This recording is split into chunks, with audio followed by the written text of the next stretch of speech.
an aircraft that first took to the skies in 1957, at a time when no one was even thinking about landing on the moon. Vietnam, Iraq, the Cold War, the collapse of empires, a change of generations.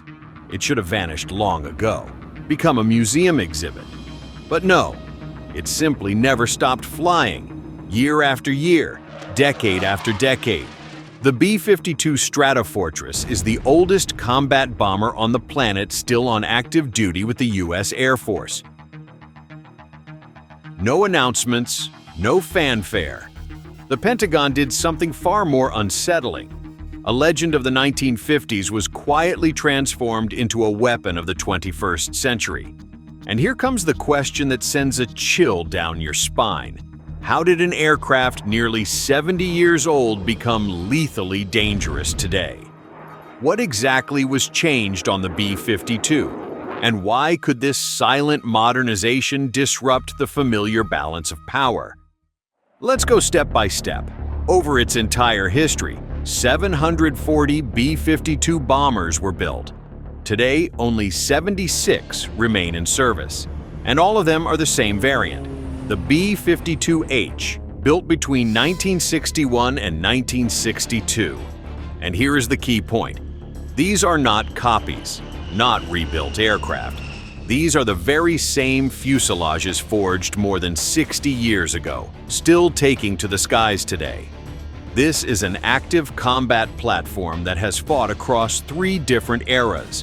The name Stratofortress means stratospheric fortress. Once, the idea was simple: fly so high and so far that the enemy simply couldn't reach it. But the world changed. Missiles fly farther, air defenses grew smarter, and if the B-52 were left exactly as it was, it would stop being a threat.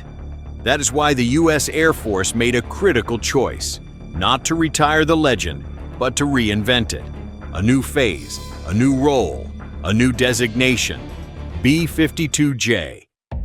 Let's start with the most important part, the heart of the aircraft. The B-52 no longer flies on engines from the 1950s era. All 8 outdated Pratt & Whitney TF-33 engines are now history. They have been replaced by the all-new Rolls-Royce F130. This is not a cosmetic upgrade. It is a full platform reset. The new engines immediately change the rules of the game. Fuel efficiency has improved by roughly 30%. The B-52J can now fly much farther on the same amount of fuel. Its combat radius exceeds 4,400 nautical miles, and its maximum unrefueled range is over 8,000 miles. Fewer aerial refuelings, less dependence on tanker aircraft, and in a real conflict, that's the difference between vulnerability and freedom of action. Speed remains deliberately subsonic, around Mach 0.85. The B-52 isn't trying to be faster. It bets on range, endurance, and persistent presence in the air. Service life moves to an entirely new level. 30 years of operation without major overhauls, no constant inspections, no long downtimes. The F130 follows a new philosophy. It simply flies. For the U.S. defense budget, this means billions of dollars saved on maintenance and logistics. Reliability and technology are firmly in the 21st century. Composite materials, improved heat dissipation, stable performance at high altitudes and under extreme loads.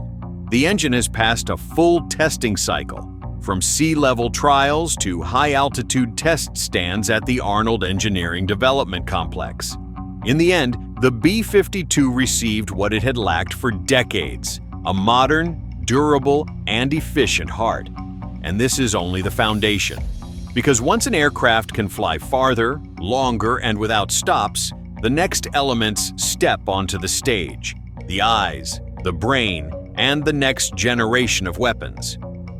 Engines provide thrust, radar provides vision, and now the B-52 is no longer blind.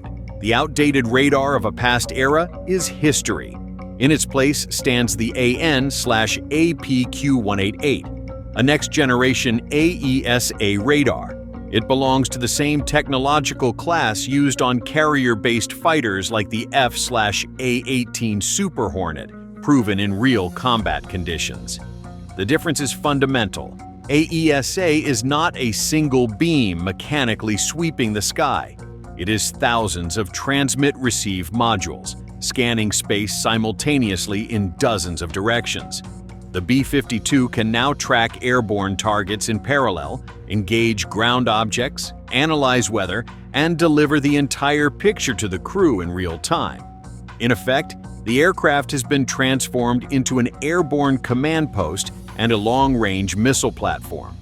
The scale of the upgrade matches the mission: $845 million for radar procurement and another $371 million for development. The old B-52 cockpit is a thing of the past. Needles, dials, and toggle switches from the 1960s disappeared along with analog thinking. The B-52 is now digital. Under the Connect program, the bomber received a full-glass cockpit. Large multifunction displays fuse all information into a single combat picture. In front of the crew, in real time, data from the new AESA radar, navigation and routing, the full battle space picture, information from other aircraft, signals from ground forces, and satellite communication links. No overload, only what matters for the decision here and now. With this, the very logic of operation changes. The B-52J no longer requires 5 crew members in the cockpit. Now, there are just 2. The pilot flies the aircraft. The mission commander runs the war. He operates not just the bomber, but the entire combat network, other aircraft, escort fighters, command centers, and satellites. The aircraft is no longer simply a carrier of bombs or missiles. The B-52 has become a flying command center, one that sees the battlefield, makes decisions, and coordinates strikes across thousands of miles. And now, only one final question remains. What weapons were installed to arm this brain in the sky? This is where we reach the most dangerous element of the entire modernization. The B-52 did not become stealth, and it doesn't need to. It is large, visible. Its tactics are simple and lethally effective. Stay far away, stay safe, and strike from a distance the enemy cannot reach. Now it has the right weapons to do exactly that. The B-52J is already integrated with HACM hypersonic missiles, the Hypersonic Attack Cruise Missile. They fly at speeds above Mach 5. At those velocities, air defenses don't have time to think. Reaction time collapses to seconds. Sometimes it disappears entirely. The secret lies in the scramjet engine. The missile does not carry its own oxygen. It pulls oxygen directly from the air. Combustion happens inside an airflow moving faster than sound. Put simply, it doesn't just fly fast, it keeps accelerating. And this is only part of the arsenal.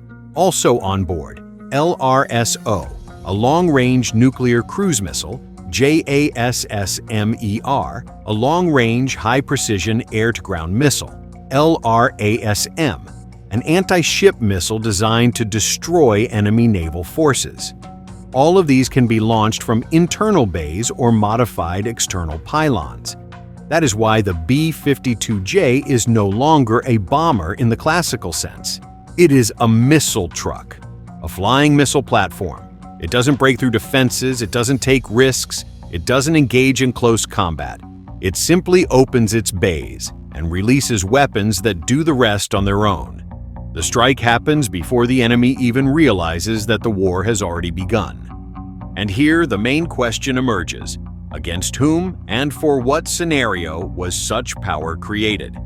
The answer no longer lies in technology, but in geopolitics, the Middle East, and a new phase of global tension. While the world debates negotiations and statements, the situation around Iran is rapidly escalating.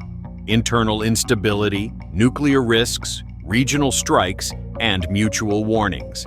And when diplomacy no longer sounds convincing, the United States responds not with words, They have already deployed modernized B-52s to the region. Alongside them, F-35s. This is no longer a paper demonstration. This is a real combat configuration, deployed right now. And when these aircraft appear together in the same sky, it means only one thing: the time for warnings is coming to an end. The second element of this aerial wave is the F-35 Lightning II. Lockheed Martin created the largest combat aircraft program in history for the United States and 12 allied nations. In scale, cost, and technological complexity, the F-35 has no equal. It is a single-seat, single-engine, supersonic, fifth-generation stealth fighter, capable of performing the full spectrum of missions, from air superiority to strikes against ground and naval targets. The numbers speak for themselves. Maximum speed, Mach 1.6, or over 1,200 miles per hour. Service ceiling, above 50,000 feet, where the air is so thin that most aircraft lose effectiveness. Combat radius, approximately 680 miles, without external fuel tanks and without sacrificing stealth characteristics. At the heart of the aircraft is the Pratt & Whitney F135 engine, producing roughly 43,000 pounds of thrust, one of the most powerful jet engines ever installed on a combat aircraft. But speed is not the main advantage. The real strength lies in stealth and vision. The airframe design, radar-absorbing coatings, and internal weapons bays make the F-35 extremely difficult to detect by radar. Meanwhile, the DAS system, consisting of 6 infrared sensors, gives the pilot a full 360-degree view. All sensor data is projected directly into the helmet. The pilot literally sees through the aircraft. The AN/APG-81 AESA radar can detect aerial targets at distances of over 90 miles. As a result, the F-35 does what only a few aircraft in the world can do. It sees first, remains unseen, and strikes before the enemy even realizes it is there. Several dozen F-35s are already deployed near Iran. No pauses, no adaptation period, no warnings. And alongside the F-35, another aircraft has been spotted in the sky, fewer in number and far more expensive. The B-2 Spirit is a stealth bomber. For many, it is the most terrifying aircraft on the planet. Northrop Grumman built only 21 B-2s. One was lost in 2008. Today, 20 aircraft remain in service, and each one costs several $billions. That's why every B-2 is not just an airplane. It is a strategic asset with no replacement. Its shape is a fly-in wing. No fuselage, no tail. The entire aircraft is a single continuous wing, designed for invisibility. The B-2 doesn't chase speed. It flies quietly and smoothly at subsonic speed, avoiding shock waves that could reveal its presence. It simply disappears from radar. Without refueling, it can travel thousands of miles. With aerial refueling, it can take off from the United States, reach the Middle East, and return without landing.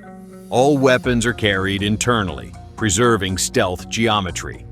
Up to 40,000 pounds of ordnance, from precision-guided JDAMs to the GBU-57, a massive bunker-busting bomb designed to destroy deeply fortified underground targets. And that's when it becomes clear why the B-2 inspires fear. It doesn't warn, it doesn't fight.